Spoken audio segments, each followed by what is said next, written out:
Il est 6h15, Alexandre Lemaire. L'édito de Laurent Tessier. Bonjour Laurent. Bonjour Alexandre, bonjour Marion, bonjour à tous. Rédacteur en chef de l'émission Pascal Pro et vous, on le rappelle, entre 16h et 18h cette semaine sur Europe 1. Avec au menu, aujourd'hui Laurent, le verdict dans le procès contre l'écrivain Boualem Sansal qui est attendu dans la matinée. Oui, Boualem Sansal est détenu en Algérie depuis le mois de novembre. Je rappelle que l'écrivain franco-algérien, 80 ans, est malade, atteint d'un cancer, emprisonné pour ses idées. Il risque 10 ans de prison.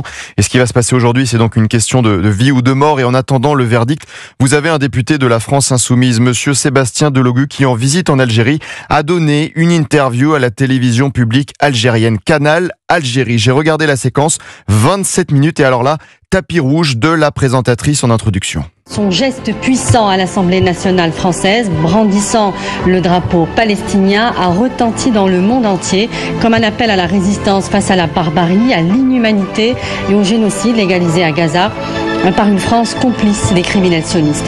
Sa visite est par ailleurs le symbole de l'autre France, pas celle qu'on regarde sur les médias d'extrême droite, mais celle qui prône le dialogue apaisé, respectueux et constructeur avec l'Algérie. Voilà ce que l'on a pu entendre sur la télévision publique algérienne. Sébastien Delogu en était même ému. Merci pour les mots que vous venez de dire. C'est rare qu'un média nous accueille comme ça. Mais rendez-vous compte du lancement. La France, complice des criminels sionistes. Aucune réaction d'un député de la nation française censé représenter son pays. Une présentatrice très engagée qui a l'air d'avoir de la peine aussi pour le député LFI. Du climat politique toxique qui entoure donc notamment votre famille politique, LFI, la France Insoumise. Ce parti fait l'objet d'un véritable acharnement médiatique. Le député Sébastien Delogu s'en prend au ministre de l'Intérieur Bruno Retailleau, déclare son amour à l'Algérie à la télévision publique algérienne. Le ministre de l'Intérieur, M. Retailleau, qui aujourd'hui invective, menace l'Algérie. J'ai pour ma part embrassé le drapeau de l'Algérie parce que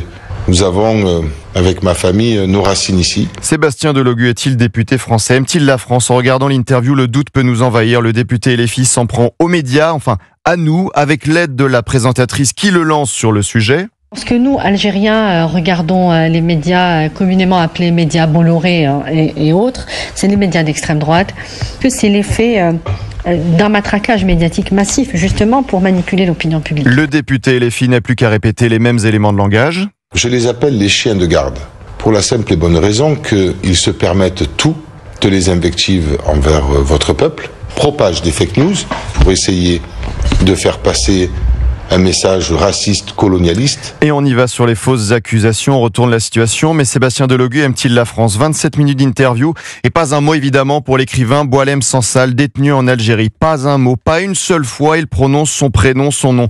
Pas une seule fois il ne parle de notre confrère journaliste de SoFoot, Christophe Glaise, condamné à une peine de 7 ans de prison ferme pour apologie du terrorisme. Il avait été arrêté en Algérie en mai 2024. La justice lui reproche d'avoir été en contact avec un dirigeant du club de la jeunesse sportive de Kabylie.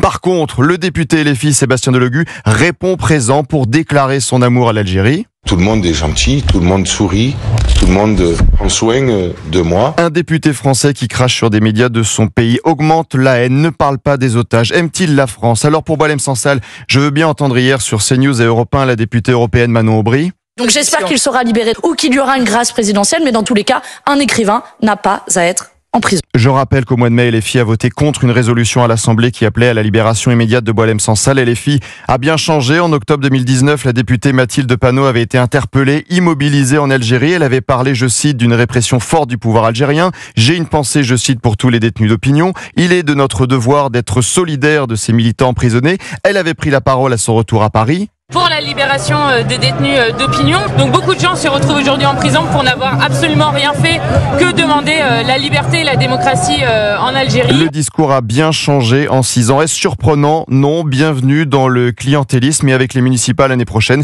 ça ne fera que s'amplifier. Nous en reparlerons, mais d'ici là, Pascal Pro et vous à partir de 16h sur 16h, 18h. À tout à l'heure, Laurent Tessier, cet après-midi. Merci Laurent.